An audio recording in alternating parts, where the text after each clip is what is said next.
ఎడారిలో సెలయేర్లు మే 25వ తారీఖు. ఏర్పరచబడిన వారు నిత్యమైన మహిమతో కూడా క్రీస్తు యేసునందలి రక్షణ పొందవలనని నేను వారి కొరకు సమస్తము ఓర్చుకొనుచున్నాను. 2వ తిమోతికి రాసిన పత్రిక 2వ అధ్యాయము 10వ వచనం. యోబు బూడిదలో కూర్చొని తనకు వాటిల్లిన శ్రమ గురించి హృదయాన్ని క్షీణింప చేసుకుంటూ ఉన్నప్పుడు ఒక విషయం ఆయనకు తెలిసినట్లయితే ఎంతో ధైర్యం తెచ్చుకునేవాడు. ఈ లోకానికి సంబంధించిన ఒక సమస్యను పరిష్కరించడంలో ఏ మనిషి అయినా దేవుడికి సహాయపడుతున్నాడు అంటే తానే ఆ మనిషి అని. కేవలం తన కోసమే ఏ మనిషి బ్రతకడు. యోబు బ్రతుకు కూడా నా బ్రతుకుల్లాంటిదే. కాకపోతే అది పెద్ద అచ్చులో రాయబడింది.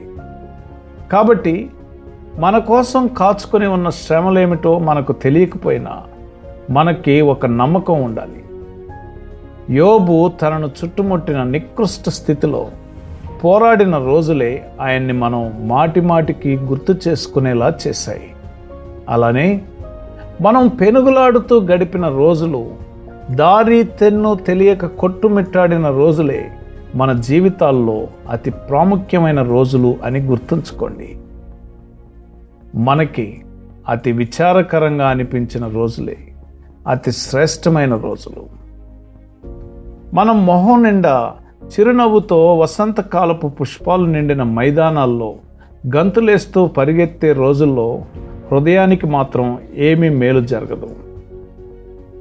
ఎప్పుడూ ఉల్లాసంతో ఉత్సాహంతో ఉండే ఆత్మ జీవితపు లోతుల్ని తరచి చూడదు. అలాంటి స్థితిలో ఉండాల్సిన ఆనందం, సంతృప్తి ఉన్నాయి, కానీ హృదయం మాత్రం ఎదగదు. ఔన్నత్యాన్ని, లోతైన అనుభవాలను తరచి చూడవలసిన మన ప్రవృత్తి మాత్రం ఏ అభివృద్ధి లేకుండా అలానే ఉండిపోతుంది. జీవితం కొవ్వొత్తిలాగా గుడ్డిగా వెలిగి చివరికంట కాలిపోతుంది. దానికి నిజమైన సంతోషపు దగదగలు ఉండవు. దుఃఖపడువారు ధన్యులు. చలికాలపు సుదీర్ఘమైన రాత్రుల అంధకారంలోనే చుక్కలు కాంతివంతంగా ప్రకాశిస్తాయి. కొన్ని కొండ పువ్వులు మనం ఎక్కలేని ఉన్నత శిఖరాలపైనే వింత రంగులతో విరబూస్తాయి. బాధ అనే గానుగలోనే దేవుని వాగ్దానాలనే చిక్కటి ద్రాక్షరసం బయటికి వస్తుంది. చింతాక్రాంతుడైన యేసు తత్వం ఎలాంటిదో దుఃఖాలను రుచి చూసిన వాడికే అర్థమవుతుంది.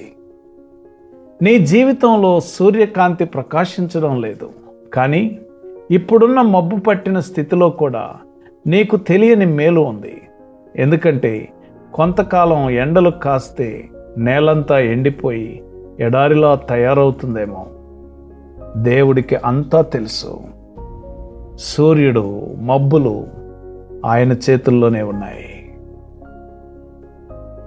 నీ జీవితంలో నీవు అనుభవించే శ్రమలు, కష్టములు, నీ జీవితంలో నీకు గుర్తుండే రోజులు.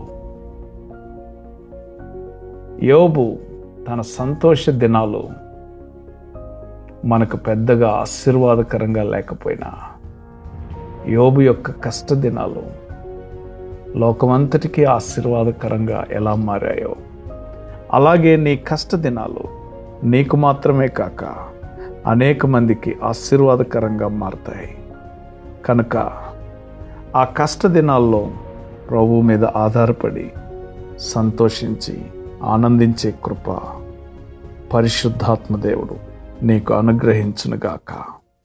ఆమెన్.